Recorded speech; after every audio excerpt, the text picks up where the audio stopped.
ప్రార్థన చేసుకుందాం.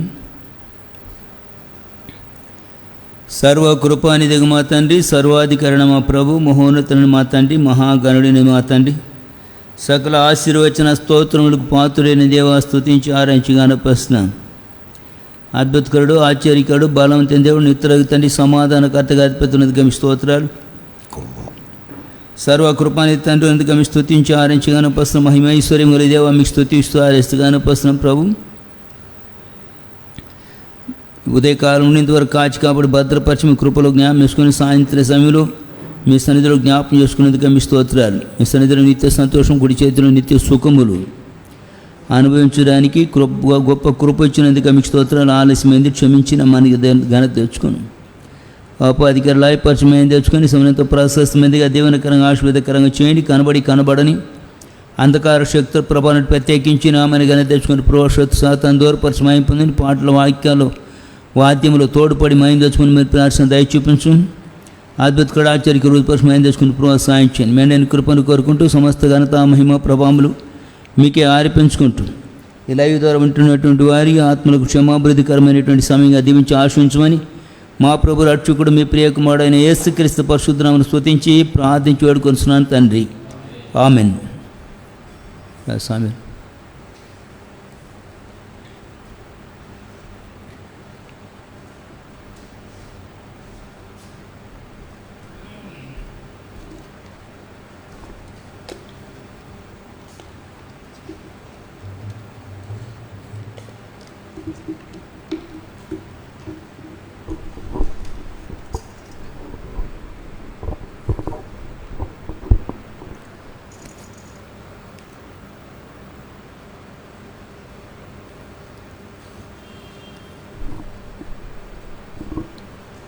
రెండు 213 పాత పుస్తకంలో 184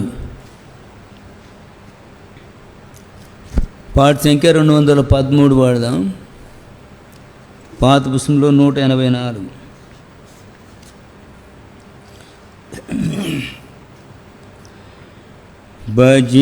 భజింపరండి ప్రభు యేసుని ఆత్మ సత్యములతో ప్రేమమయుని పరమ తండ్రిని భజింపరండి. పాప క్షమాపణ మనకిచ్చెను, మనల విమోచించే రక్తముతో. పాప క్షమాపణ మనకిచ్చెను, మనల విమోచించే రక్తముతో. జయము జయము మన ప్రభుకే, జయము జయము మన ప్రభుకే. భజింపరండి ప్రభు యేసుని ఆత్మ సత్యములతో ప్రేమమయుని పరమ తండ్రిని భజింపరండి. ఆత్మ మందిర ప్రత్యక్షతను సాగను, నేత్రము తెరచెను యేసుని చూడా. ఆత్మ మందిర ప్రత్యక్షతను సాగను, నేత్రము తెరచెను యేసుని చూడా. అజయ కరుడు సదాకాలము, అజయ కరుడు సదాకాలము. భజింపరండి ప్రభు యేసుని ఆత్మ సత్యములతో ప్రేమమయుని పరమ తండ్రిని భజింపరండి. ఘనత పొందా సదా రాజ్యమునిచే, శ్వాసము పొందా వారసులమైతిమి. ఘనత పొందా సదా రాజ్యమునిచే, శ్వాసము పొందా వారసులమైతిమి. హోసన్నా హోసన్నా విజయునికి, హోసన్నా హోసన్నా విజయునికి. అజయింపరండి ప్రభు యేసుని, ఆత్మ సత్యములతో ప్రేమమయుని పరమ తండ్రిని. అజయింపరండి జగమును జయించే జీవితమునిచే, నిలువ శక్తిచే మనలను కాచెగా. జగమును జయించే జీవితమునిచే, నిలువ శక్తిచే మనలను కాచెగా. స్తుతులార్చింతుము ముక్తిదాతకే, స్తుతులార్చింతుము ముక్తిదాతకే. అజయింపరండి ప్రభు యేసుని, ఆత్మ సత్యములతో ప్రేమమయుని పరమ తండ్రిని.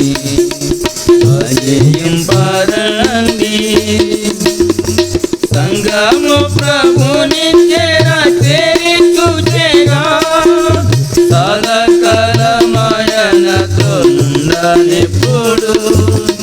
సంగము ప్రభుని చేరా చేరి చూచేగా, సదాకాలమాయనతో నుండనెప్పుడు. సాగిల పడేదము సృష్టికర్తకి, సాగిల పడేదము సృష్టికర్తకి. అజయింపరండి ప్రభు యేసుని, ఆత్మ సత్యములతో ప్రేమమయుని పరమ తండ్రిని. అజయింపరండి.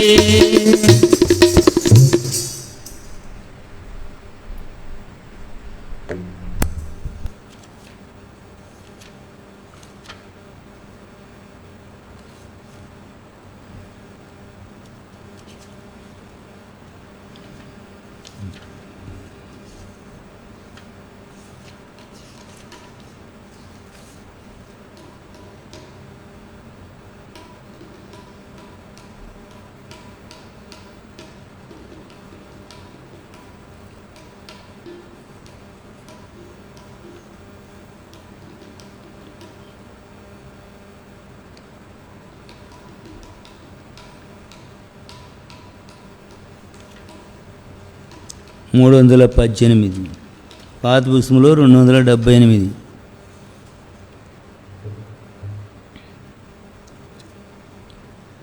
యేసుక్రీస్తు శీఘ్రముగా శీఘ్రముగా శీఘ్రముగా, యేసుక్రీస్తు శీఘ్రముగా దిగివచ్చును దిగివచ్చును దిగివచ్చును. యేసుక్రీస్తు శీఘ్రముగా దిగివచ్చును. సంధింపని ఆయత్తమా ఆయత్తమా ఆయత్తమా, సంధింపని ఆయత్తమా యేసురాగాడం యేసురాగాడం యేసురాగాడం, సంధింపని ఆయత్తమా యేసురాగాడం. లేని ఎడల చింతపడు చింతపడు చింతపడు, లేని ఎడల చింతపడు కృపకాలమున కృపకాలమున కృపకాలమున,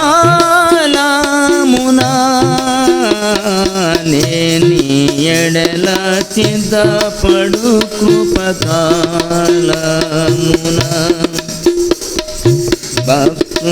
భక్తులెల్లరూ సిద్ధపడి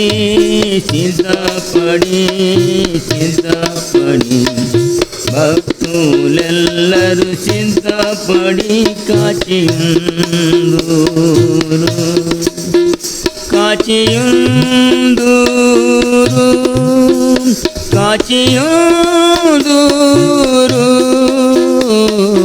భక్తులెల్లరూ సిద్ధపడి కాచియుందురు. యేసు క్రీస్తు శీఘ్రముగా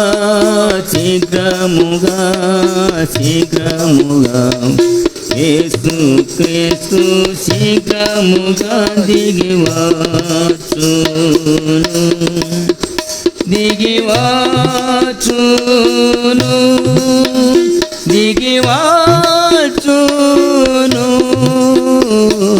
యేసు క్రీస్తు శీఘ్రముగా దిగివాచును.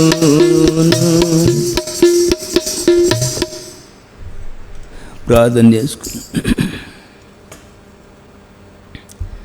కనికరము, దయా, దీర్ఘ శాంతము, విస్తారమైన కృపా సత్యములు గల తండ్రి, ఆది అంతమును అల్పమైన దేవ, రాజులకు రాజు, ప్రభులకు ప్రభుడవు, దేవతలకు అందరికీ పైన మహత్యం కలిగిన మహారాజు అనే తండ్రి, మా ప్రభు రక్షకుడు, మీ ప్రియ కుమారుడైన యేసుక్రీస్తు పరిశుద్ధ ఘనమైన గంభీరమైన శ్రేష్టమైన పూజను నామను బట్టి అనునామం కంటే ఉన్నతమైన హెచ్చించబడిన పరిశుద్ధ నామను బట్టి మీ కృతజ్ఞతాస్తుతులు వందనాలు చేసుకున్నాం ప్రభా.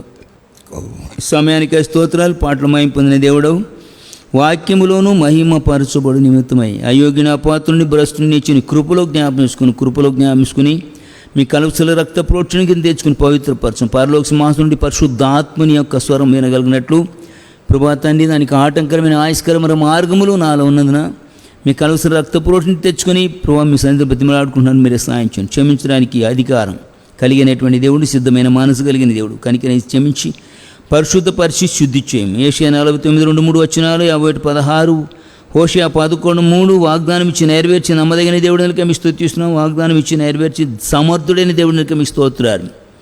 కనికరించి కృప చూపించినామని ఘనత తెచ్చుకుని సమయంతో ప్రశస్తమైనదిగా దీవెనకరంగా ఆశీర్వాదకరంగా చేయండి. లైవ్ ద్వారా వింటున్నటువంటి ప్రతి ఒక్క బిడ్డను ఆశీర్వదించి క్షమావధికరమైనటువంటి సమయంగా ప్రతి ఒక్కరికి దీవెనకరంగా ఆశీర్వాదకరమైన సమయంగా చేయమి మహిమ పొందమని సమస్త ఘనత మహిమ ప్రభావములు మీకే అర్పించుకుంటూ యేసుక్రీస్తు పరశురామును స్తుతించి ప్రార్థించి వేడుకొంచున్నాను తండ్రి. ఆమెన్. ప్రకటన గ్రంథం 22వ అధ్యాయం. ప్రకటన గ్రంథం 22వ అధ్యాయం 10వ వచనం నుండి 16వ వచనం వరకు మార్చి చదువుకున్నాం. లైవ్లో పాలు పొందుతున్నటువంటి వారు కూడా మీ భాగాన్ని స్పష్టంగా చదవండి. మరి అతడు నాతో ఇలాగూ చెప్పెను, ఈ గ్రంథమందున ప్రవచన వాక్యములకు ముద్ర వేయవలదు, కాలము సమీపమై ఉన్నది. అన్యాయం చేయవాడు ఇంకొన అన్యాయమే చేయనిము, అపవిత్రుడైన వాడు ఇంకొన అపవిత్రుడుగానే ఉండనేము, నీతిమంతుడు ఇంకా నీతిమంతుడిగానే ఉండనేము, పరిశుద్ధుడు ఇంకా పరిశుద్ధుడిగానే ఉండనేము. ఇదిగో త్వరగా వచ్చుచున్నాను, వాని క్రియలు చొప్పున ప్రతి వానికి ఇచ్చుటకు సిద్ధపరిచిన జీతము నా యొద్ద ఉన్నది. నేనే అల్పయు ఒమేగాయు, మొదటి వాడును కడపటి వాడును, ఆది అంతమునై ఉన్నాను. జీవవృక్షమునకు హక్కు గలవారై గుమ్మముల గుండా పట్టణములోనికి ప్రవేశించినట్లు తమ వస్త్రములను ఉదుకుకొనివారు ధన్యులు. కుక్కలను, మాంత్రికులను, వ్యభిచారులను, నరహంతకులను, విగ్రహారాధకులను, అబద్ధమును ప్రేమించి జరిగించు ప్రతివాడును వెలుపటనుందురు. సంఘముల కోసరము ఈ సంగతులను గుర్చి మీకు సాక్ష్యం ఇచ్చుటకు యేసు అను నేను నా దూతను పంపి ఉన్నాను. నేను దావీదు వేరు సిగురును, సంతానమును ప్రకాశమానమైన వేకు చుక్కయునై ఉన్నాను. ప్రభు స్తోత్రాలు. చివరిగా మనం 16వ వచనానికి వచ్చినాం. ఆరంభం నుండి సంవత్సరం 3 నెలలుగా ఇదే వాక్యాన్ని ధ్యానించుకుంటూ ప్రభు కృపను బట్టి నడిపించబడుతున్నాం. అనేక అంశాలు దేవుడు ధ్యానించుకుని కృప ఇచ్చినాడు. కనుక గత వారము దేవుడు బయలుపరచునవి అని చూసుకున్నాం.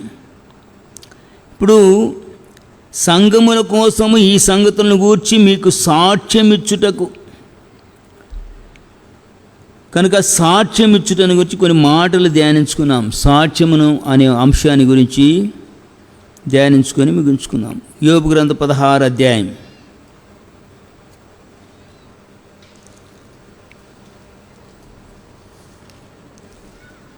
యోబు గ్రంథం 16 అధ్యాయం 19 వచనం. ఇప్పుడు నాకు సాక్షి అయిన వాడు పరలోకములో ఉన్నాడు, నా పక్షముగా సాక్ష్యం పలుకువాడు పరమందున్నాడు. యోబు భక్తుడు అంటున్నాడు, ఇప్పుడు నాకు సాక్ష్యం ఇచ్చువాడనై పరలోకములు ఉన్నాడు. సాక్షి అయిన వాడు పరలోకములు ఉన్నాడు. కనుక యోబు అంటాడు, నన్ను గురించి సాక్ష్యం చెప్పే దేవుడు పరలోకములో ఉన్నాడు. రెండో మాట, నా పక్షముగా పలుకువాడు పరమందున్నాడు. అది మనం చెప్పగలిగే వారిగా ఉండాలి. కింది ఉండే భాగములు కొన్ని చూసుకుందాం మన పరిస్థితి. కనుక ఇక్కడ మనం చూసినట్లయితే సాక్ష్యం ఇచ్చుటకు నా దూతను నీకు ముందుగా పంపినాను, మీ కొరకు పంపినాను యేసు ప్రభు చెప్పినాడు. నేను వేరు సిగును అని చెప్పినాడు. కనుక యేసుక్రీస్తు ప్రభు వారే సాక్ష్యం ఇచ్చుటకు నా దూతను మీకు పంపినాను అన్నాడు. అందుకని ఇక్కడ సాక్ష్యం యోబు జీవితంలో సాక్ష్యం ఎవరు చెప్తున్నారు అంటే, నాకు సాక్షి అయిన వాడు పరలోకమందు ఉన్నాడు. ఆ మాట మనం చెప్పగలిగినటువంటి వారంగా ఉండాలి. అనగా సాతానుతో దేవుడే యోబుని గురించి సాక్ష్యం ఇచ్చేట్టు మనకు తెలుసునన్నమాట. ఊదు దేశంలో నా భక్తుడైన యోబును చూసినావా, భూమి అంతటిలో యథార్థవంతుడు, కనుక దేవుని యందు భయభక్తులు కలిగిన వాడు అని చెప్తే దానికి చరిత్ర అంతా మనకు తెలుసు. ఊరకయే ఆయన భయభక్తులు కలివాడై ఉన్నాడా అని ప్రేరేపించి ప్రోత్సహించి అవకాశం పుట్టించుకొని వెళ్ళి ఆయన ఎంతగా శోధించినప్పటికీ ఆయన యథార్థాన్ని విడిచిపెట్టలేదు. దేవుని యందు స్థిరమైనటువంటి వాడుగా, దృఢమైనటువంటి వాడుగా, బలమైన వాడుగా ఆయన నిలిచి ఉండటం మనం చూస్తాం ఆయన చరిత్ర అంతా చదివినప్పుడు. అయితే ఇక్కడ ఆయన చెప్తున్నాడు, నా పక్షముగా నాకు సాక్షి అయిన వాడు పరలోకమందు ఉన్నాడు. అంతేకాదు, నా పక్షముగా సాక్ష్యం పలుకువాడు పరమందున్నాడు. కనుక నా స్నేహితులు నన్ను ఎగతాళి చేయుచున్నారు. నరుని విషయమై ఒకడు దేవునితో వ్యాజ్యమాడవలననియు, నరపుత్రుని విషయమై వాని స్నేహితులతో వ్యాజ్యమాడవలనని కోరి నేను దేవుని తట్టు దృష్టించి కన్నీరు ప్రవాహముగా విడుచుచున్నాను. ఈ మాట అర్థమైందా మీకు? నా స్నేహితులు నన్ను ఎగతాళి చేయుచున్నారు. 3 స్నేహితులు వచ్చినారు, ప్రాణ స్నేహితులు, ఎగతాళి చేస్తూ ఉన్నారు. బిల్దదు, ఎలీఫజు అని 3 స్నేహితులు ఆయన దగ్గరికి వచ్చి ఆయన హేళన చేస్తున్నారన్నమాట. ఆ మాట పలుకుతున్నాడు, నా స్నేహితులు నన్ను ఎగతాళి చేయుచున్నారు.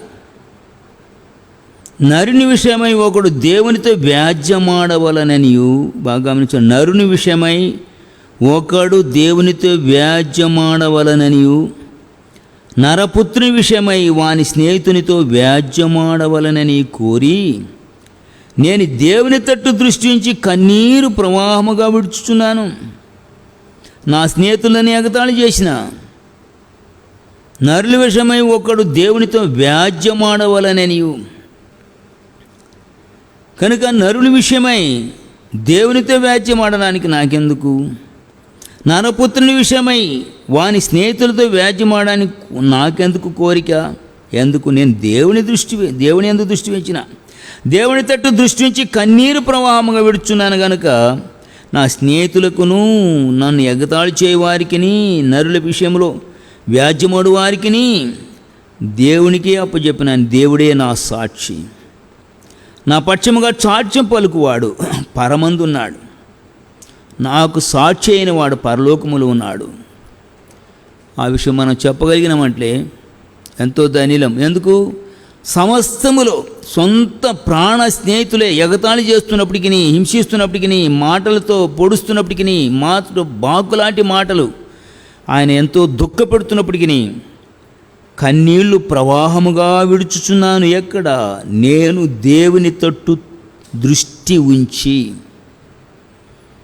కనుక నా స్నేహితులను ఎగతాళి చేసిన, కనుక నరులు ఎవరైనా నా విషయములో ఎగతాళి చేస్తూ దేవునితో వ్యాజ్యమాడవాలని ఉన్నప్పటికీ, ఈ దేవునితో ఎట్లా వ్యాజ్యమాడతారు? మనము దేవుని మీద ఆధారపడినప్పుడు, మన భారం దేవుని మీద మోపినప్పుడు, ఒక ఉదాహరణ అపోస్తుల కార్యం 9 అధ్యాయంలో, 22 అధ్యాయంలో, 26 అధ్యాయంలో పౌలు అపోస్తులుడు సాక్ష్యం చెప్తాడు. సౌలుగా ఉన్నప్పుడు 9 అధ్యాయంలో దర్శించిన కార్యం, నెరవేర్చిన కార్యం. తమస్కుకు పోతున్నాడు దేని బిడ్డలను పిలుచుకురావడానికి. ఆయన కొట్టి లాక్కొచ్చి చెరసాలలో వేయడానికి వెళుతున్నాడు. మధ్య దారిలో ప్రభు ప్రత్యక్షమైనాడు వెలుగు ద్వారా. ఆ వెలుగు ఎప్పుడు ఆకాశం నుండి ఆయన మీద సోకిందో వెంటనే గుర్రం నుండి ఎగిరిపడినాడు. కింద పడిపోయిన వెంటనే వెలుగులో నుండి స్వరం విన్నాడు, సౌలా సౌలా నువ్వెందుకు నన్ను హింసిస్తున్నావు, సౌలా సౌలా నువ్వెందుకు నన్ను హింసిస్తున్నావు అనేమాట. ప్రభువా నువ్వెవ్వడు, నువ్వు హింసిస్తున్న యేసునేమని హింసించినాడా? యేసుని ఏదైనా చిన్న మాట పలికినాడా? లేదు. ఆయన బిడ్డలను, ఆయన శిష్యులను, ఆయన స్వార్థికులను, ఆయన పరిచారకులను ఆయన హింస పెడుతున్నాడు. లాక్కొచ్చి చెరసాలు వేస్తున్నాడు, కొడుతున్నాడు భయంకరంగా. కనుక ఇప్పుడు ఎవరు మాట్లాడుతున్నారు? ప్రభువే డైరెక్ట్ మాట్లాడు, నీవు హింసిస్తున్నటువంటి యేసును. అందుకని ఇక్కడ 20 వచనం 2వ భాగంలో నరుని విషయమై ఒకడు దేవునితో వ్యాజ్యమాడవలననియు, నా విషయంలో నా స్నేహితులు ఎగతాళి చేస్తున్నారు, కానీ దేవునితో వ్యాజ్యమాడుతున్నారు. ఎందుకు వ్యాజ్యమాడుతున్నాడు? నేను నా పక్షంగా దేవుడు సాక్ష్యం ఇచ్చినప్పుడు ఆ సాక్ష్యాన్ని నేను కాపాడుకుంటూ దేవుని మీదనే, దేవుని తట్టు దృష్టించి కన్నీరు ప్రవాహంగా విడుచున్నారు, కానీ నేను వారిని పిల్లలంతా మాట్లాడను, వాళ్ళ మీద తీర్పు తెచ్చుకోవడానికి నేను తెగించను. కనుక అది దాని అర్థం అనమాట. కనుక మనము మన పక్షంగా దేవుడు సాక్ష్యం ఇస్తున్నాడా? నా పక్షంగా సాక్ష్యం ఇచ్చేవాడు పరలోకమందు ఉన్నాడు. మనము చెప్పగలమా? నాకు సాక్షి అయిన వాడు పరలోకములో ఉన్నాడు, నా పక్షముగా సాక్ష్యం పలుకువాడు పరమందున్నాడు. అందుకని నేను మాత్రం మాట్లాడను, మీకుతో వ్యాజ్యమాడను అని చెప్తున్నాడు అనమాట. కనుక ఈ సాక్ష్యం మన కలిగి ఉండాలి. కాబట్టి మీకు సాక్ష్యం ఇచ్చుటకు నా దూతను మీకు పంపి ఉన్నాను. మనము ప్రభుకు సాక్షిగా ఉండడానికి, మనము ప్రభు యొక్క దూతలుగా ఉండడానికి, మనం నమ్మకమైనటువంటి వారంగా దేవుని ద్వారా సాక్ష్యం పొందగలిగిన వారంగా ఉన్నామని. 2వది కీర్తనలు 50 అధ్యాయం.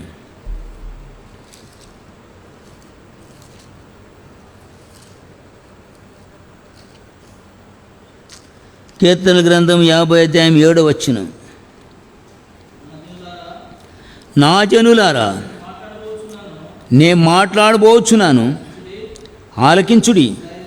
ఇజ్రాయేలు ఆలకింపుము, నేను దేవుడను, నీ దేవుడను, నేను నీ మీద సాక్ష్యము పలికెదను.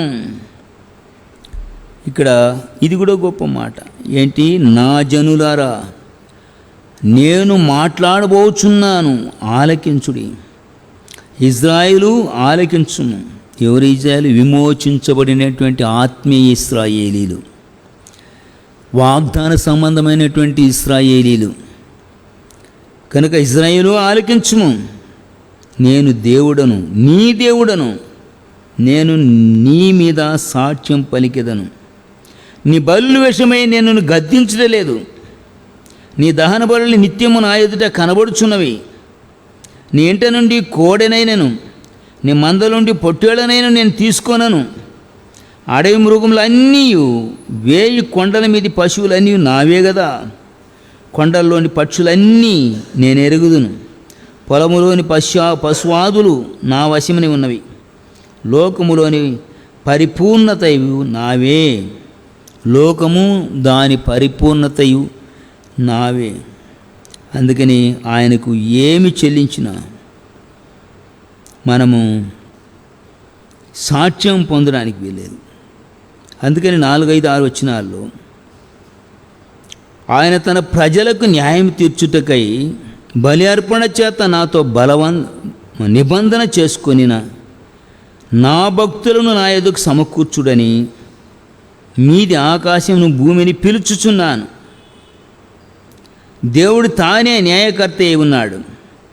ఆకాశం ఆయన నీతిని తెలియజేయుచున్నది.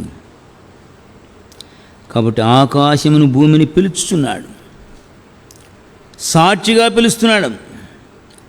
అందుకని 1వ అధ్యాయంలో మనం చదువుకున్నటువంటి భాగములో 2వ వచనములో, క్షమించండి, యెషయా గ్రంథం 1వ అధ్యాయంలో 2వ వచనములో, ఆకాశమా ఆలకించు, భూమి సెమియొగ్గు, నేను పిల్లల్ని పెట్టి గొప్పవానిగా చేస్తాను, పిల్లల్ని పెంచి గొప్పవానిగా చేస్తాను, వారు నా మీద తిరుగుబడి ఉన్నారు. ఎద్దు తన కామందిని ఎరుగును, గాడిద తన సొంత వాని దొడ్డి తెలుసుకును, ఇశ్రాయేలుకి తెలివిలేదు, నా ప్రజలు యోచింపరు. అంటే ఎద్దు తన కామందిని ఎరుగుతూ ఉంది, గాడిద తన సొంత వాని దొడ్డి తెలుసుకుంటా ఉంది, నా బిడ్డలు తన సృష్టికర్త అయినటువంటి నన్ను ఎరగక ఉన్నారు, అవివేకులుగా ఉన్నారని. అందుకని ఇక్కడ మీది ఆకాశమును భూమిని పిలుచుతున్నాడు. దేవుడు తానే న్యాయకర్త అయి ఉన్నాడు. ఆకాశం ఆయన నీతిని తెలియజేస్తున్నది. నా జనులరా నేను మాట్లాడబోచున్నాను, ఆలకించుడి. ఇశ్రాయేలు ఆలకింపుము, నేను దేవుడను, నీ దేవుడను, నేను నీ మీద సాక్ష్యం పలికెదను. నీ బలుల విషయమై నేను గద్దించుటలేదు. కాబట్టి ఎందుకు అంటే అంగీకరించడానికి తగినటువంటి క్రియ మనలో లేదు. అందుకనే 12వ వచనం చివరి భాగంలో, నేను ఆకలిగొను నేను నీతో చెప్పను, వృషభముల మాంసము నేను తిందునా, పొట్టేల రక్తము త్రాగుదునా, దేవునికి స్తుతియాగం చేయము, మహోన్నతిని నీ ముక్కుబడులు చెల్లించుము, ఆపత్కాలము నన్ను గురించి మొరపెట్టుము, నేను నిన్ను విడిపించేదను, నువ్వు నన్ను మహిమపరచెదవు. ఎప్పుడు దేవుని వాక్యము ద్వారా నిన్ను మలుచుకున్నప్పుడు, దిద్దుబాటు చేసుకున్నప్పుడు. 17వ వచనములో, దిద్దుబాటు నీకు అసహ్యమాయను కదా, నువ్వు నా మాటలను వెనుకకు త్రోసివేసేదవు, నువ్వు దొంగను చూసినప్పుడు వానితో ఏకీభవించేదవు, వ్యభిచారులతో సాంగత్యం చేయదేవు, కీడు చేయవలనని నీ నోరు తెరచుచున్నావు, నీ నాలుక కపటము కల్పించుచున్నది, నీవు కూర్చుండి నీ సహోదరుని మీద కొండెములు చెప్పుచున్నావు, నీ తల్లి కుమారుని మీద అపనింద మోపుచున్నావు. ఇట్టి పనులు నువ్వు చేసిన నేను మౌనినే ఉంటిని, అందుకు నేను కేవలం నీ వంటి వాడనని నువ్వు అనుకుంటివి. అయితే నీ కన్నులు ఎదుట ఈ సంగతులను నేను వరుసగా ఉంచి నిన్ను గద్దించదను. అందుకని ఆ గద్దించే సమయం ఏదైనా సమయం న్యాయ మెర్చెత్తిన. 6వ వచనములో, దేవుడు తానే న్యాయకర్త అయి ఉన్నాడు. ఆ సమయం వచ్చే ముందే మనం జాగ్రత్త పడి ఆయన ద్వారా యోబు వలె ఆయన ద్వారా మనం సాక్ష్యం పొందేవారంగా ఉండడానికి ఆయన వాక్యానుసారంగా జీవించేవారు ఉండాలి. అందుకే 17వ వచనం ఏమన్నాడంటే, దిద్దుబాటు నీకు అసహ్యమైన కదా, అందుకే నా మాటలు నీ వెనుకకు త్రోసివేసినావు. దేవుని మాటలను వింటాం కానీ దాన్ని అంగీకరించండి. వెనక్కి ఎందుకు తోసేస్తున్నామంటే దాని ప్రకారం సరి చేసుకోవడానికి ఇష్టపడదు మన జీవితం. అందుకని వెనక్కి త్రోసివేస్తున్నా. కనుక ప్రేమిన వారులారా, అలాంటి సాక్ష్యం దేవుని యొద్ద సాక్ష్యం పొందిన వారంగా మనం ఉండాలి. కాబట్టి నీ దేవుడను నేను నీ మీద సాక్ష్యం పలికెదను. ఆ సాక్ష్యం 17వ వచనం నుండి మనం చదువుతున్నటువంటి సాక్ష్యమే. అలాంటి క్రియలు మనలో ఉంటే మనల్ని గురించి కూడా దేవుడు సాక్ష్యం పలుకుతాడు. యోబుని గురించి ఏం సాక్ష్యం పలికినాడు? ఆయన యథార్థవంతుడు, భూమి అంతటా యథార్థవంతుడు అన్నాడు. ఇక్కడేమంటారు? మనల్ని గురించి దేవుడు సాక్ష్యం పలుకుతాడంట. ఏమని పలుకుతాడు? 17వ వచనం నుండి చివరి వరకు చూసినట్టు, నువ్వు దిద్దుబాటు నీకు సరిగా లేదు, ఇష్టం లేదు, నువ్వు నా మాటలను వెనక్కి త్రోసేసినావు. ఎందుకు దోసేసినావు? నువ్వు దొంగను చూసినప్పుడు ఏకీపించినావు, వ్యభిచారులతో సాంగత్యం చేసినావు, కీడు చేయడానికి నోరు తెరిచినావు, నాలుగుతో కపటం కల్పించుకున్నావు, నీ కూర్చుండి సహోదరుని మీద కొండేలు చెప్పినావు, నీ తల్లి కుమారుని మీద అపనింద మోపినావు. ఇట్టి పనులు నువ్వు చేస్తూ ఉన్నావు. దాన్ని మానుకోవడానికి, దాన్ని వదులుకోవడానికి ఇష్టం లేకుండా నా మాటలు నువ్వు వెనక్కి త్రోసేస్తూ ఉండవు. పైగా ఏం చేస్తున్నావు? బలులు ఇస్తున్నాను కదా నేను, వృషభములను బలిస్తున్నాను, కానీ పక్షులను బలిస్తున్నాను, పశువాదులను బలిస్తున్నాను అనుకుంటున్నావు, మృగములను బలిస్తున్నాను అనుకుంటావు, పొట్టేళ్లను బలిస్తాను అనుకుంటున్నావు, కోడలను బలిస్తాను అనుకుంటున్నావు. అవన్నీ నావే, నువ్వేంది నాకు ఇచ్చేది? నాకు అవసరం లేదు. కనుక నీవు నాకు కావాలా? ఎట్లా కావాలా?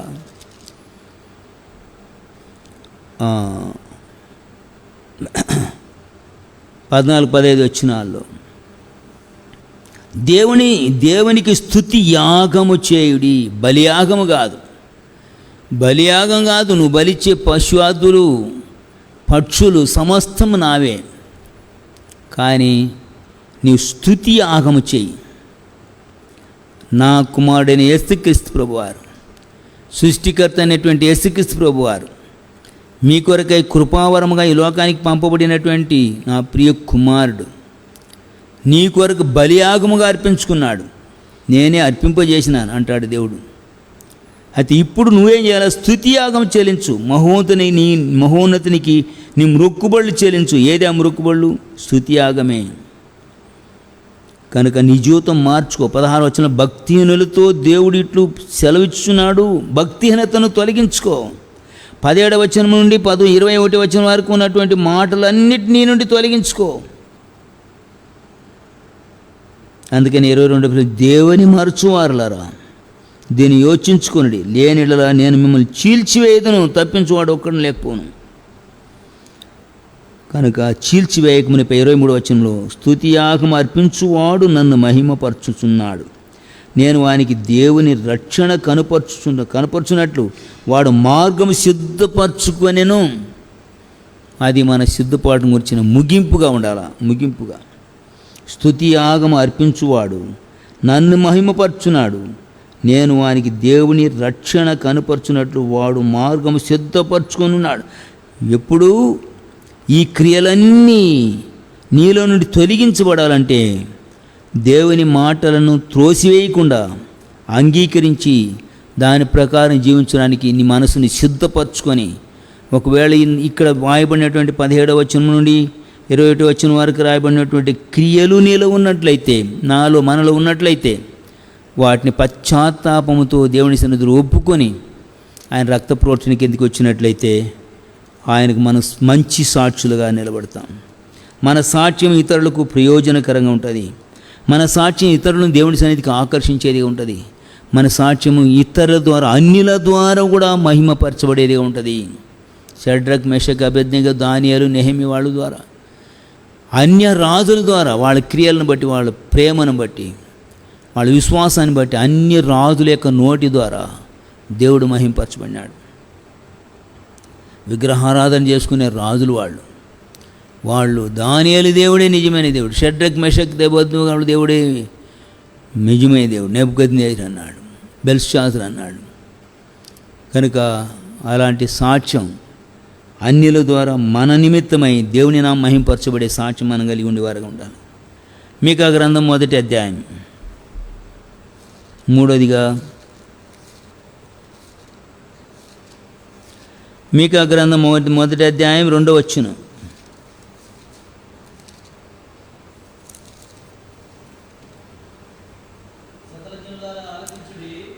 సకల జనులారా ఆలకించుడి, భూమి నీలోనున్న సమస్తమును చెవియొగ్గి వినుడి, ప్రభువగు యెహోవా మీ మీద సాక్ష్యం పలకబోచున్నాడు. పరిశుద్ధాలయములో నుండి ప్రభువు నీ మీద సాక్ష్యం పలుకబోచున్నాడు. కనుక సకల జనులారా ఆలకించుడు, భూమి నీవు నీలోనున్న సమస్తమును చెవియొగ్గి వినుడి. కనుక భూమిలో ఉన్నటువంటి సమస్తాన్ని కూడా చెప్తున్నాడు, చెవియొగ్గి వినాడి. ప్రభువు యెహోవా మీ మీద సాక్ష్యం పలకబోచున్నాడు. పరిశుద్ధ ఆలయములో నుండి ప్రభు మీ మీద సాక్ష్యం పలకబోచున్నాడు. 3-4 వచనాల్లో, ఇదిగో యెహోవా తన స్థలం విడిచి బయలుదేర్చున్నాడు, ఆయన దిగి భూమి యొక్క ఉన్నత స్థలముల మీద నడబోచున్నాడు. నడిసి ఏం గతి అవుతామంట? ఆయన నడువగా అగ్నికి మైనము కరుగునట్లుగా పర్వతములు కరిగిపోవును, లోయలు విడిపోవును, వాటి మీద పోసిన నీరు పారినట్లు అవి కరిగి పారును. యాకోబు సంతతి చేత చేసిన తిరుగుబాటును బట్టి, ఇశ్రాయేలు సంతతి వారి పాపమును బట్టి ఇదంతా సంభవించును. యాకోబు సంతతి వారు తిరుగుబాటు చేయుటకు మూలమేది? అది షోమ్రోనే కదా. యూదా వారి ఉన్నత స్థలము ఎక్కడివి? యెరూషలేములోనివే కదా కాబట్టి నేను షోమ్రోను చేనిలోనున్న రాళ్ల కుప్పవలే చేసేదను. షోమ్రోనేది? యూదా ఏది? కనుక యూదా యొక్క ఉన్నత అంటే ముఖ్య పట్టణము యెరూషలేము. ఇజ్రాయేలుకు ముఖ్య పట్టణం షోమ్రోన్. కనుక ఇక్కడ దాని గురించి మాట్లాడు. పాపమును బట్టి ఇదంతా సంభవించును. ఈ పాపాన్ని గుట్టి ఎత్తి చెప్పే సాక్ష్యం పలకబోతుండే. సకల జనులారా ఆలకించుడి, భూమి నీవును నీలోనున్న సమస్తమును చెవియొగ్గి ఆలకించండి.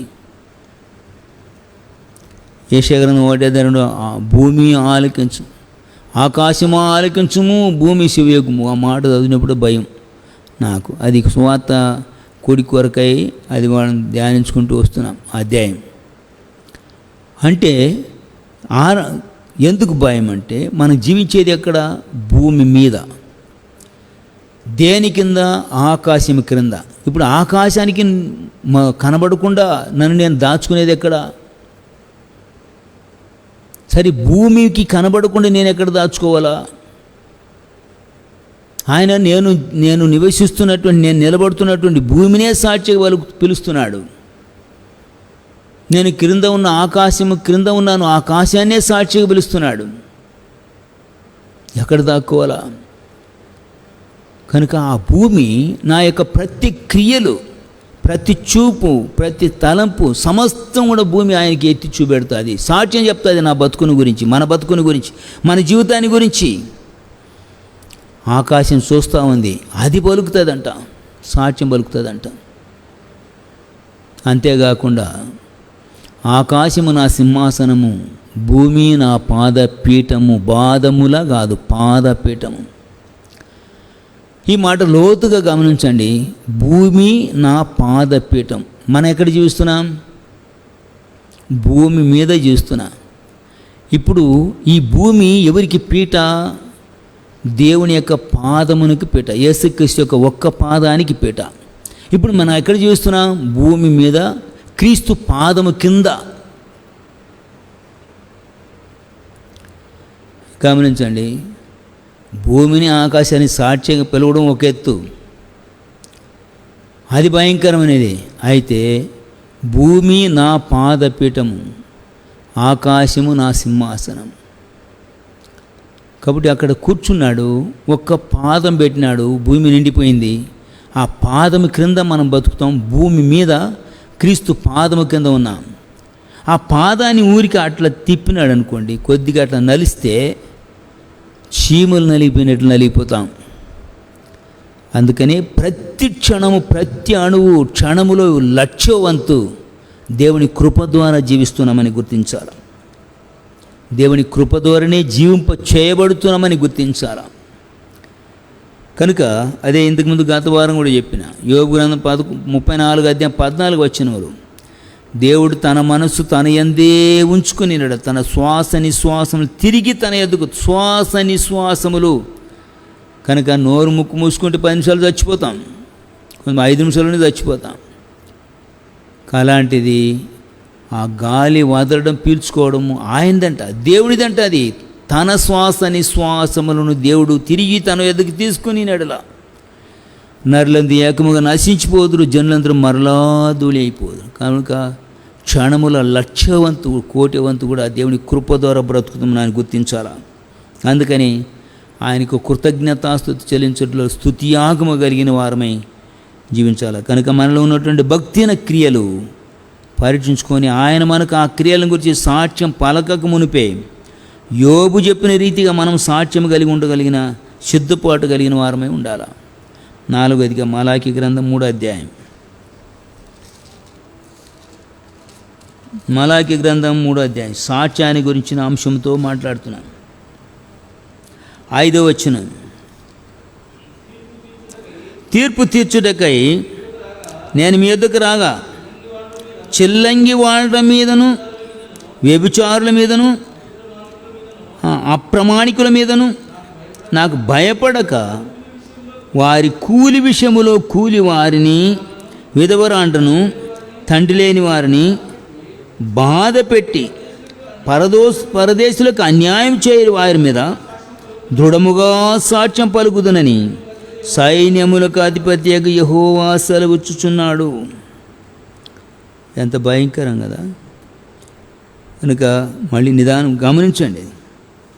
తీర్పు తీర్చుటకై 4వ వచనములో అప్పుడు మునుపటి దినములలో ఉండినట్లు పూర్వపు సంవత్సరములలో ఉండినట్లును యూదావారును యెరూషలేము నివాసులను చేయు నైవేద్యములను యెహోవాకు ఇంపుగా ఉండును. తీర్పు తీర్చుటకై నేను మీ యొద్దకు రాగా చిల్లంగి వాళ్ళ మీదను వ్యభిచారుల మీదను అప్రమాణికుల మీదను నాకు భయపడక వారి కూలి విషయములతో కూలివారిని విధవరాండ్రను తండ్రి లేని వారిని బాధ పెట్టి పరదేశులకు అన్యాయము చేయి వారి మీదను దృఢముగా సాక్ష్యం పలుకుదును. అందుకని యాకోబు పత్రిక 5వ అధ్యాయములో కూలివానికి నీవు ఇయ్యవక బిగబంటిన కూలి నాకు మొరబెడతా ఉంది అంట.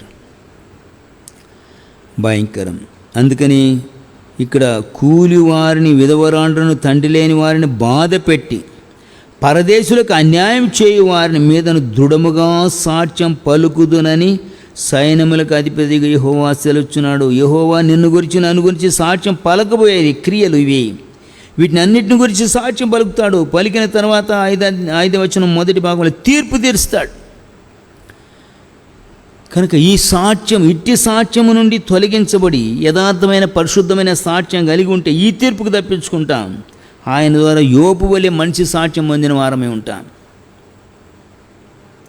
లేకపోతే ఇట్టి క్రియలు చిల్లంగి వాళ్ళు, వ్యభిచారులు, అప్రమాణికులు, దేవునికి భయపడని వారు, కూలి విషయములో కూలి వారిని విధవరాండ్రను తండ్రి లేని వారిని బాధ పెట్టువారు, పరదేశులకు అన్యాయం చేయవారు, పరదేశులకు అన్యాయం చేయవారు అంటే ఇతర దేశాలకు ఇతర గ్రామస్తులకు మన దగ్గరికి వస్తే వాళ్ళకి అన్యాయం చేయడం. ఎందుకంటే వాళ్ళు స్థానికులు కాదు. అందుకని ఒకవేళ కూలి పని చేసినా ఇవ్వకపోయే నోరెత్తే తనతనట్టంటే మన ఊరు కాదు వాడు కాదు అని భయపడి వెళ్ళిపోతారు. వాళ్ళ విషయంలో కూడా దేవుడు న్యాయం తీరుస్తాడంట. కనుక అన్యాయం చేయ వారి మీదను దృఢముగా సాక్ష్యం పలుకుదునని సైన్యములకు అధిపతికి యెహోవా సెలవుచున్నాడు. యెహోవానైన నేను మార్పు లేనివాడను గనుక యాకోబు సంతతి వారిని మీరు లయము కాలేదు. కాబట్టి లయము కాకుండా ఉండడానికి మనం జాగ్రత్త పడే వరకు ఉండాలి. 5వదిగా హోషేయ గ్రంథం 5:5. హోషేయ గ్రంథం 5:5.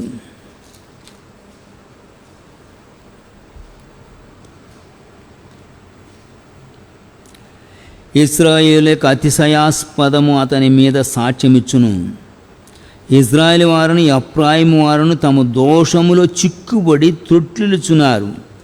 వారితో కూడా యూదావారును తొట్టిల్చున్నారు.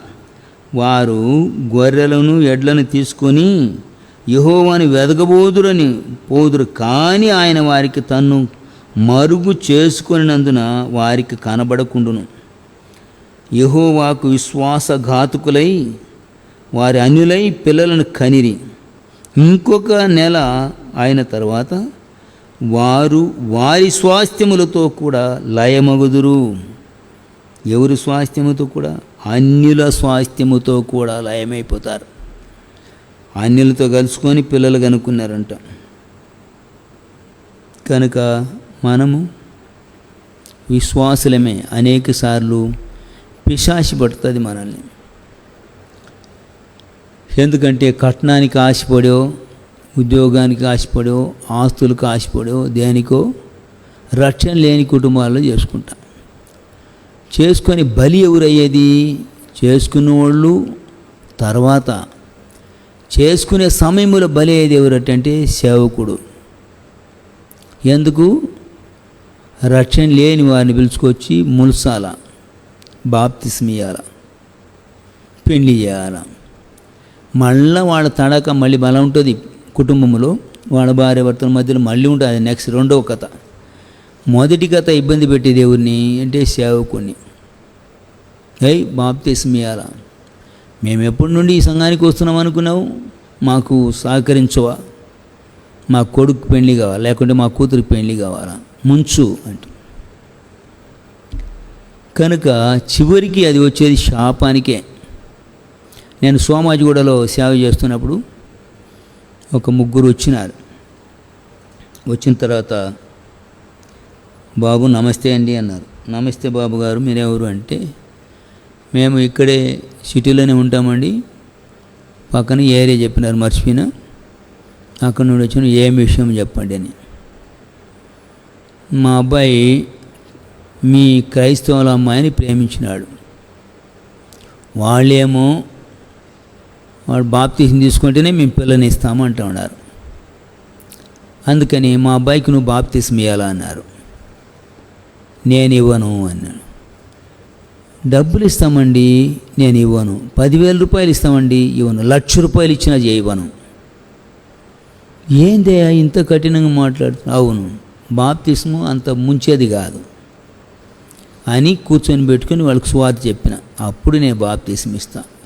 అయ్యా, అంతవరకు వాడు మీ దగ్గరికి మేము పిలుచుకొచ్చి వాడి దేవుని వాక్యం వినిపించి వాడు మారు మనసు పొంది జీవితం మార్చబడిన తర్వాత నువ్వు పరీక్షించి నువ్వు ఇచ్చేటప్పటికి పెండ్లి సమయం ఎంత అవుతుంది? అందుకేమని అంటావు, వేరే వేరే జాగాలు ఉంటాయి, సిలువలు కనబడతాయి, అక్కడ పోండి, అక్కడ కావాలంటే డబ్బులు ఇస్తే ముంచుతారేమో, అది కూడా నేను కరెక్ట్గా చెప్పలేను అని చెప్పిన. ఏదే ఇంత 1,00,000 రూపాయలు ఇచ్చి 10,000 ఇస్తామంటే 1,00,000 రూపాయలు ఇచ్చినా కానీ ముంచునంటావు. కాబట్టి నన్ను నేను శాపంగా చేసుకొని నీ అబ్బాయిని శాపానికి అప్పగించినట్లయితుంది, అది ముంచడం అంటే తమాషా కాదని వాళ్ళకి చెప్తే అప్పుడు వాడు భయపడి లేచి వెళ్ళిపోయినాడు. చాలా థ్యాంక్స్ అనుకున్న. ప్రభువా స్తోత్రాలు, తప్పించిన ప్రభువా నీకు స్తోత్రాలు అనుకున్నా. కనుక వేరే స్థలానికి వెళ్ళిన. మేము ఈ సంఘములోనే పుట్టి ఈ సంఘములో పెరిగిన వాళ్ళం అంకుల్ అన్నారు. ఓకే, మంచిదే. రక్షణ పొందినావా? రక్షణ పొందినా. ఎన్ని ఏళ్ళు అయింది? 10 ఏళ్ళు అయింది. 10 ఏళ్ళ నుండి నిద్రపోతున్నావా బాప్తీసం తీసుకోకుండా అన్న. లేదు అంకుల్, బాప్తీసానికి పేరు ఇచ్చిన అప్పుడే ఫారి నుండి ఫోన్ వచ్చింది, వెంటనే వెళ్ళిపోయాను. ఫోన్ వచ్చిన వెంటనే వెళ్ళిపోయినావా? కాబట్టి అదంతా నేను ఒప్పుకోను. నువ్వు ప్రార్థన చేసుకో. ఎప్పుడు దేవుడు నాకు తలంపిస్తాడో, నెలలు కావచ్చు, వారాలు కావచ్చు, చెప్పలేను. ప్రభు నాకు తలపించేటప్పుడు అనౌన్స్మెంట్ చేస్తా, ఏమని? బాప్తిస్మోనికి సిద్ధపడిన వారు పేరు ఇవ్వండి అని. పేరు ఇచ్చిన తర్వాత ఆ వారంలోనే 3 సార్లు క్లాసు పెడతాను. క్లాసు పెడితే బాప్తిస్మ అంటే ఏమి, ఎందుకు తీసుకోవాలి, ఏదైనా వాక్యం చెప్తాను. చెప్పి ఆ వాక్యానుసారంగా నువ్వు సిద్ధపడి సంఘం ముందు నేను నిలబెట్టి అడిగిన ప్రశ్నలకు సమాధానం చెప్తే అప్పుడు ముంచుతా అని చెప్పిన. ఎప్పుడు దేవుడు తన పేరు నువ్వు ప్రార్థన చేసుకో, నువ్వు ప్రార్థన చేసుకుంటే దేవుడు నాకు తలంపిస్తాడు అని చెప్పిన. సరే, మరి అమ్మాయి కథ ఏమి అంకుల్? అమ్మాయి కూడా క్రైస్తవుల కథ ఏం కథ నాకు వద్దు. ఒక్కటి నీకు హెల్ప్ చేయగలను. ఏమి అటంటే, అమ్మాయి ఇంటికి తీసుకెళ్ళు, ఆ అమ్మాయిని నాకు పరిచయం చేయి, కేవలం సువార్త చెప్తా, దేవుని వాక్యం చెప్తా, రక్షణ అంటే ఏంటో చెప్తా. ఆమె అంగీకరించి రక్షణ పొందితే అప్పుడు బాప్తిస్మం అని చెప్పిన. తీసుకెళ్ళినారు, వాక్యం చెప్పినాను, బాగా విన్నది. ఆ రాత్రే దేవుని నమ్ముకునేది అంకుల్, బాప్తిస్మం నేను ఇవ్వను. ఇదేంది అన్యాయం, ఇది మారు మనసు పొంది ఇస్తానటి. ఇప్పుడు సందర్భం ఏది? నువ్వు ఎందుకు తీసుకెళ్ళినావు? పెళ్లి కొరకు. స్వార్థ చెప్పమని ఎందుకు తీసుకెళ్ళినావు? పెళ్లి కొరకు. ఇప్పుడు ఆమె దేవుని ఎందుకు నమ్ముకునేది? సందర్భం. రెండవది, ఇప్పుడు నేను దేనికి ఇవ్వాలా? పెళ్లి కొరకే. కాబట్టి రక్షణ పొందిన ఆమె బాప్తిస్మ కొరకు ప్రార్థన చేసుకొని దేవుడు వాగ్దానం ఇచ్చినప్పుడు చూస్తామన్నా. వీనితే పెద్ద తలనొప్పి అయిపోయింది అనుకున్నారేమో. పాపం నాకన్నా ముందున్నటువంటి సేవకునికి ఫోన్ చేసినారు. ఆయన ఆ ఊరిలో ఆయన ఫ్రెండ్ ఇండిపెండెంట్ సేవకునికి ఫోన్ చేసినాడు. అక్కడ పోయి బాప్తిస్మ ఇప్పించుకొని. ఎందుకు ఇదంతా చెప్తున్నానంటే, దీనికి దానికి వ్యత్యాసమేమి అని చెప్పడానికి. ఇక్కడ అన్యుల సహవాసాన్ని గురించి మాట్లాడుతున్నాడు. సాక్ష్యం. కాబట్టి మన సాక్ష్యం దేవుని ద్వారా పొందేదిగా ఉందా? యోబు దేవుని ద్వారా పొందినాడు. ఆడ మనం చదువుకునే భాగం 16 అధ్యాయంలో నాకు చాలా ఆశ్చర్యమైంది. అది చదువుకుంటే తన స్నేహితులు నరుని ద్వారా వ్యాజ్యమాడేవారైనా సరే నాకు సంబంధం లేదు. నేను దేవునికి అప్పచెప్పిన, దేవుని దృష్టికి దాన్ని ఉంచి ఆయన సన్నిధిలో నేను కన్నీరు విడుస్తానంతే, ప్రలాపిస్తానంతే. నా స్నేహితులైనా వాళ్ళని ఏం చెప్పను నేను. కనుక నన్ను గురించి సాక్ష్యం చెప్పేవాడు పరలోకమందున్నాడు, నా పక్షంగా సాక్ష్యం చెప్పేవాడు పరమందున్నాడు. అలాంటి నిరీక్షణ, స్థిరమైనటువంటి విశ్వాసం మనం కలిగి ఉన్నామా అని. కనుక అలాంటి స్థితి మనం కలిగి ఉన్నట్లయితే ఎంత సంతోషం దేవునికి. సామెతల గ్రంథం 24వ అధ్యాయం, సామెతల గ్రంథం 24వ అధ్యాయం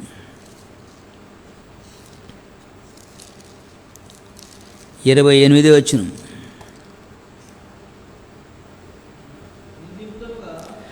నిర్నిమిత్తముగా నీ పొరుగుమాని మీద సాక్ష్యం పలకకుము, నీ పెదవులతో మోసపు మాటలు చెప్పవచ్చునా?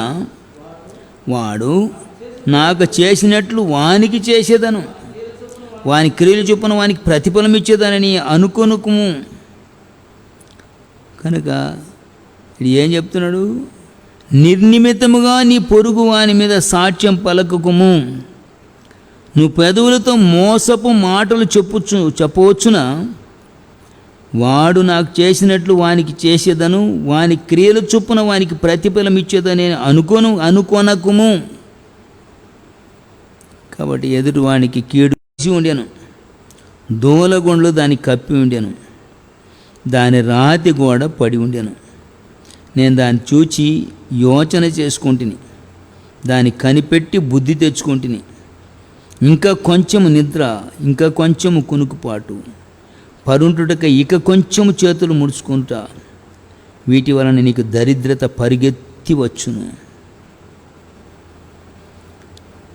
ఆయుధస్తుడు వచ్చినట్లు లేమి నీ మీదికి వచ్చును. ఇక్కడ ఏం పోలుస్తున్నాడంటే, ఈ కిటికిరీటి సోమరితనము నీ పొలములో ముండ్ల తిప్పులంటే నిన్ను గురించి, నీ పనిని గురించి, నీ కుటుంబాన్ని గురించి, నీ బాధ్యతను గురించి నువ్వు ఎరగక ఇతరుల గురించి, పొరుగువాని గురించి సాక్ష్యం పలకడానికి, మోసపు మాటలు పలకడానికి ఇదే పని. వాని క్రియల గురించి ఎత్తిపోవడానికి, వాళ్ళ క్రియలకు ప్రతిగా నేను ప్రతిఫలం చేస్తాను అని తీర్మానం చేసుకునేది. ఇలాంటి కనుక నీ సొంత పనులు, నీ సొంత చేను, నీ సొంత కుటుంబం, నీ సొంత భార్య బిడ్డలు, నీ సొంత ఆత్మీయ జీవితాన్ని గురించి ఆలోచించే సమయమే లేకపోతే ఇతరుల గురించి ఆలోచించేది. ఏమన్నాడు? నిర్నిమిత్తముగా నీ పొరుగు వాని మీద సాక్ష్యం పలకకుము, నీ పెదవులతో మోసపు మాటలు చెప్పవచ్చునా? ఓ విశ్వాసి, నీ పెదవులతో మోసపు మాటలు చెప్పవచ్చునా? కనుక బాక్సింగ్ గారు, అది మన అరవిందం గారు సేవకుల మీటింగ్లో ఒక మాట అన్నారు. నేను 30 ఏళ్ల క్రితం మాట చెప్తున్నా.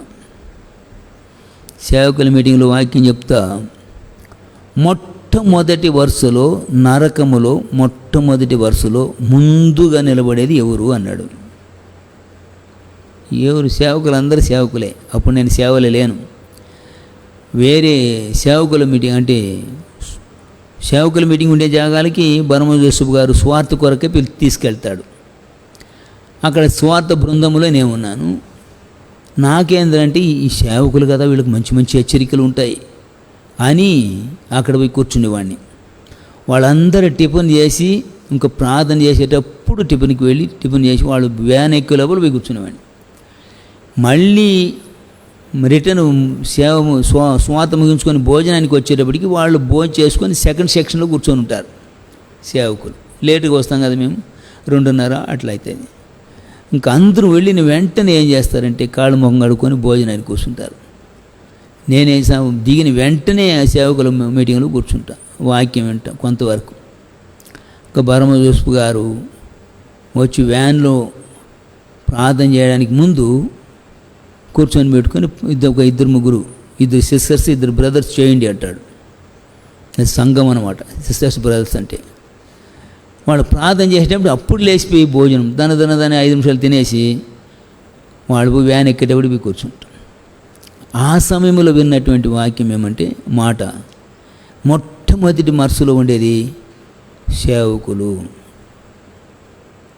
వారి వెనుక వారి పిల్లలు, వారి వెనుక సంఘ పెద్దలు, వారి వెనుక వారి పిల్లలు, తర్వాతనే విశ్వాసులు, తర్వాతనే విశ్వాసుల పిల్లలు. ఎక్కడ? పరలోకంలో కాదు. అది నేను మర్చిపోలేను. నరకములంట తీర్పుకు నిలబడే సంఖ్యలో మొట్టమొదటిగా వరుసలో సేవకులు నిలబడతారంట. ఎంత భయంకరమైనది! ఇవన్నీ వినే 7.5 సంవత్సరాలు సేవకు రావడానికి నేను లోబడకుండా పోవడానికి కారణం. చదివి సేవకులైన మీరు, బోధకులైన మీరు మరీ కఠినమైన తీర్పు పొందరు. యాకోబు 3:1 చెప్పినాడు.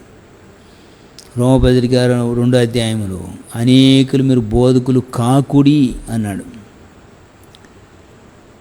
కనుక ప్రేమిన వారులారా, బోధించువారి కంటే కూడా నేను ఎరిగింది కూర్చొని వినివాడు చాలా ధన్యులంట. ఎందుకు? నా మాట నాకు తీర్పుగా నిలబడుతుంది. ఒకసారి గంజికుంటలో పోర్మామళ్ళలో సేవ చేస్తున్నప్పుడు గంజికుంటలో పరిచారకుల మీటింగ్ పెట్టిన. ఏప్రిల్ 2nd సాటర్డే పరిచారకుల మీటింగ్ పెడితే యెహోషువని గురించి వాక్యం చెప్పిన. ఉదయకాలం ఆయన లక్షణాన్ని గురించి చెప్పినాను.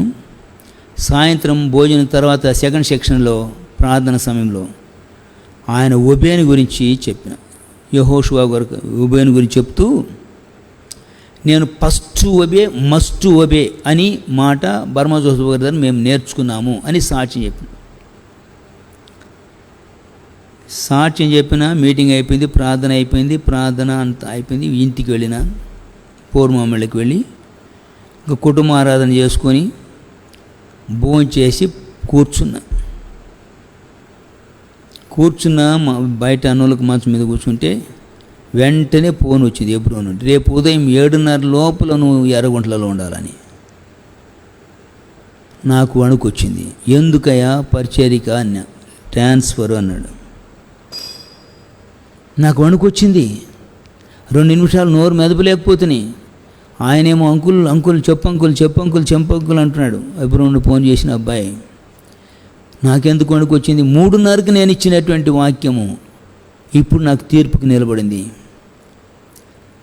ఫస్ట్ ఒబే మస్ట్ ఒబే బరమతో నేర్చుకున్నాను అన్నావు కదా, ఇప్పుడు ఒబే అవుతావా లేదా అని మాట్లాడుతుంది. కానీ అక్కడ ఎర్రగుంటలో ఏమైంది, ఏం జరిగింది, ఎందుకు అంత ఇది ఏం తలంపు రాలే, ఆలోచన రాలే.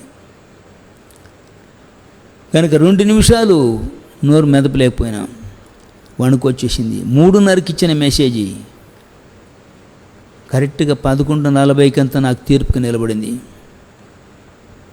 అని, నా వాక్యమే నాకు తీర్పుకి నిలబడింది అని వణుకొచ్చింది. అప్పుడు సరే అయ్యా అని, అబ్బా థ్యాంక్స్ అంకుల్ అన్నాడు. అబ్బా అని ఎందుకంటే మళ్ళీ విషయం అంతా తెలిసింది మళ్ళీ తర్వాత, కొన్ని నెలల తర్వాత. అంటే అని చెప్పిన ఏంటంటే నా వాక్యమే నాకు తీర్పు నిలబడే దినాలు. అందుకని కింద కూర్చొని వినేవాళ్ళు చాలా ధన్యులేమో అనుకుంటా నేను. 7వదిగా యోబు గ్రంథం 15వ అధ్యాయం. ఇంకా 2 మాటలు చూసుకొని ముగిస్తాం. యోబు గ్రంథం 15వ అధ్యాయం, యోబు గ్రంథం 15:6 వచనం. నేను కాదు, నీ మాటలే నీ దోషమును స్థాపించుచున్నవి, నీ పెదవులే నీ మీద సాక్ష్యం పలుకుచున్నవి. ఏదంటే మన మీద సాక్ష్యం పలికేది? నా పెదవులే నా మీద సాక్ష్యం పలుకుతాయంట. ప్రభు తీర్పు సింహాసనం ఎదుట నిలబడినప్పుడు, ఆ సింహాసనం ఎలాంటిది? తీర్పు సింహాసనం. దానియేలు గ్రంథం 9:10 వచనాల్లో అగ్నిమయమైన సింహాసనం, అగ్ని జ్వాలలు వెలువడుతున్నాయి, అగ్ని ప్రవాహముగా వెలువడుతున్నటువంటి సింహాసనం. ఆ సింహాసనం అది తీర్పు సింహాసనం. ఆ సింహాసనం ఎదుట నిలబడినప్పుడు మరి నా పెదవులే నా మీద సాక్ష్యం పలుకుతాయంట. ఈ పెదవులే, ఆయన పెదవులే నేను. ఇప్పుడు నా ద్వారా ఈ మాటలు పలికినాడు, ఈ కపట మాటలు పలికినాడు, ఈ దోషం పలుకున్నాడు. నన్ను వాడుకొని అరుల్ ప్రసాద్ యొక్క పెదవి నేను, నా ద్వారా ఈ కపటపు మాటలు పలికినాడు, నా ద్వారా ఈ బూతు మాటలు పలికినాడు, నా ద్వారా అబద్ధం పాటలు పలికినాడు, నా ద్వారా తంత్రు కొట్టి నా పెదవులే వచ్చి దేవుని సన్నిధి నిలబడి సాక్ష్యం పలుకుతాయంట. ఎట్లా తప్పించుకుంటావు? ఎంత భయంకరం! కనుక నేను కాదు, నీ మాటలే నీ దోషమును స్థాపించుచున్నది, నీ పెదవులే నీ మీద సాక్ష్యం పలుకుచున్నది. అందుకని అంటాడు యెషయా ప్రవక్త 59:12 చదవండి.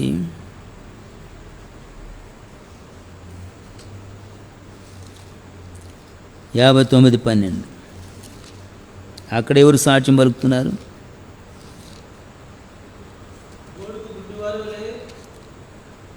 యాభై 59:12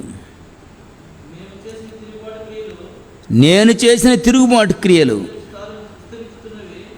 విస్తరించుచున్నవి, మా పాపములు మా మీద సాక్ష్యము పలుకుచున్నవి. మా తిరుగుబాటు క్రియలు మాకు కనబడుచున్నవి, మా దోషములు మాకు తెలిసే ఉన్నవి. తిరుగుబాటు చేయుటయు, యెహోవాను విసర్జించుటయు, మా దేవుని వెంబడింపక వెనుక తీయుటయు, బాధకరమైన మాటలు వ్యతిరిక్తమైన మాటలు వర్చించుటయు, హృదయమును యోచించుకొని అసహ్యపు మాటలు పలుకుటయు ఇదియే మా వలన జరుగుచున్నవి. కనుక ఎంత భయంకరం కదా! మేము చేసిన తిరుగుబాటు క్రియలు నీ ఎదుట విస్తరించి ఉన్నవి, మా పాపములు మా మీద సాక్ష్యం పలుకుచున్నాయి. మా తిరుగుబాటు క్రియలు మాకు కనబడుతూ ఉంది. మా పాపాలు ఎప్పుడు నా మీద సాక్ష్యం పలుకుతుందో అప్పుడు ఈ పాపానికి అటాచ్ అయినటువంటి దోషము, తిరుగుబాటు, విసర్జన, మరి వెనుక తీయుట, భారభరితమైన మాటలు, వ్యతిరిక్తమైనటువంటి మాటలు, అసత్యపు మాటలు, ఇవన్నీ ముందు వచ్చి నిలబడతామందంట. నా పాపం నా మీద సాక్ష్యం పలికేటప్పుడు ఇప్పుడు నా పాపం, ఈ పాపానికి వేర్లు, ఈ పాపానికి రెమ్మలు, కొమ్మలు ఇవి. ఏది?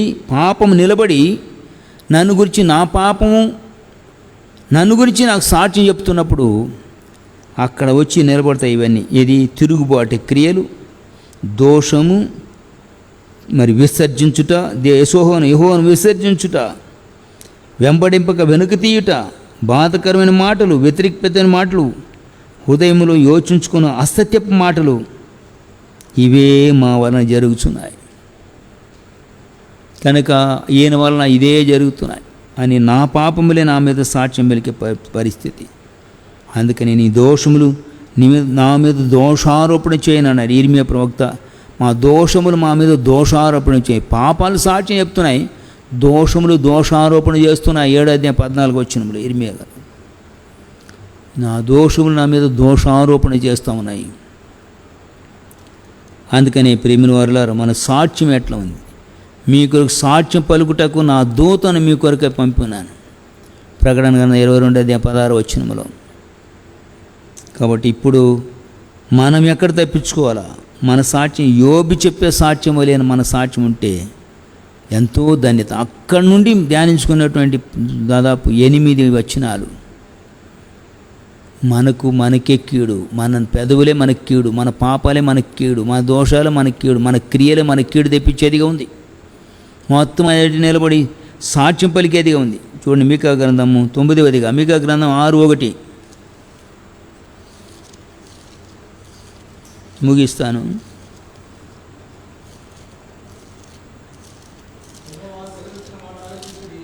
యెహోవా సెలవిచ్చిన మాట ఆలకించుడి,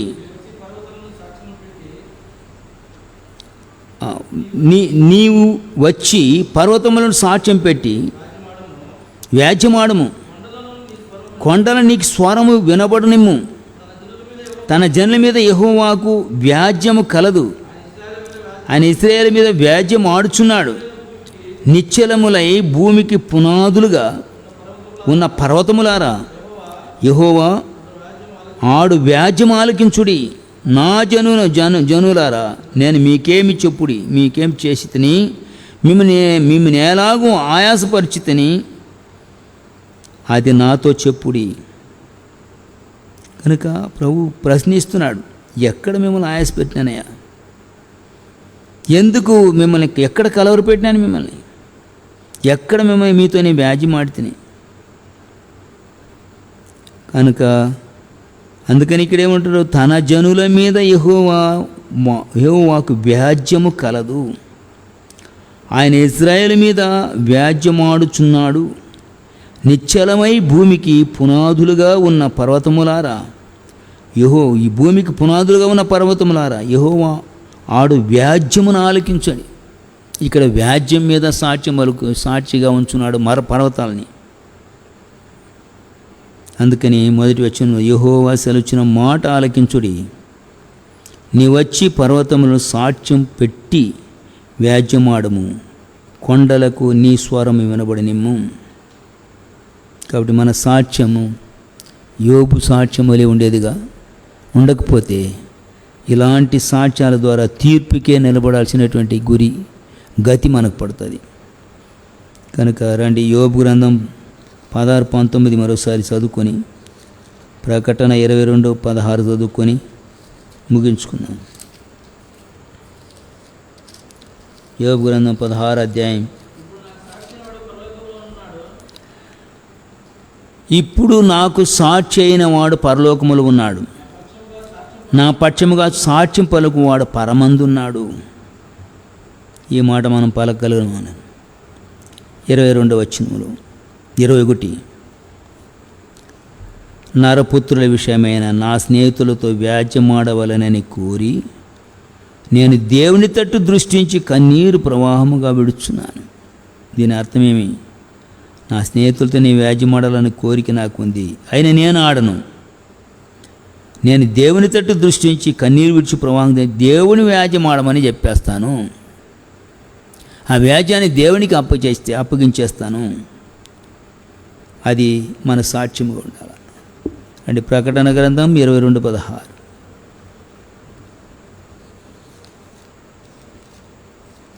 ఇది మూల పాఠం చదువుకొని ప్రార్థన చేసుకుని, సంఘముల కోసం ఈ సంగతులను గురించి మాకు సాక్ష్యమిచ్చుటకు యేసు అను నేను నా దూతను పంపి ఉన్నాను. నేను దావీదు వేరుచిగురును, సంతానమును, ప్రకాశమానమైన వేకొచ్చుక్కనై ఉన్నాను. ఈ వచనంలో అనేకమైనటువంటి అంశాలు రాను దినాలు తీసుకొని ఈ బైబిల్ స్టడీని ఈ 16వ వచనం వరకు ముగించుకున్నాం. ఇంకా అధ్యాయం అంతా కూడా ధ్యానించుకోవచ్చు, కానీ మీకు ఏ సంవత్సరం రోజులు ఇదే అంశం అని ఆయనకు వేరు లేదా అనుకుంటారేమో. ఇంకా 17వ వచనంలో ఆత్మ ఈ పెండ్లి కుమార్తె రమ్మని చెప్పుచున్నారు. ఇవి చాలా అంశాలు ఉన్నాయి. కాబట్టి ప్రార్థన చేయండి. రానున్న దినాల ప్రభావ మాకు బైబిల్ స్టడీ ద్వారా ఏమేమి నేర్పించనై ఉన్నారు, ఏ అంశాల ద్వారా మాతో మాట్లాడనే ఉన్నారు, ఆ అంశం మా జీవితంలో ఏమై ఉన్నదో దాన్ని ఎరగడానికి మాకు కృపా, జ్ఞానం, మనోనేతను వెలిగింపు మాకు దయచేయని ప్రార్థన చేసుకున్నాం. ప్రార్థన చేసి, పరిశుద్ధుడైన తండ్రి, కృపగల దేవ, ఆది అంతమును ఆల్పోని దేవ, స్తుతించి ఆరించగానే పశ్చిమ చూపినటువంటి అపారమైన ప్రేమకై స్తోత్రాలు. కరుణ వాచ్యత మట్టి స్తుతిస్తున్నాం. సర్వకృపాని తండ్రి అందుకే మీ స్తోత్రాలు ప్రభు. బైబిల్ స్టడీలో కొన్ని నిమిషాలు కొన్ని మాటలు ధ్యానించుకోవడానికి కృపారంగా ఇచ్చినందుకే మీకు స్తుతిస్తున్నాను.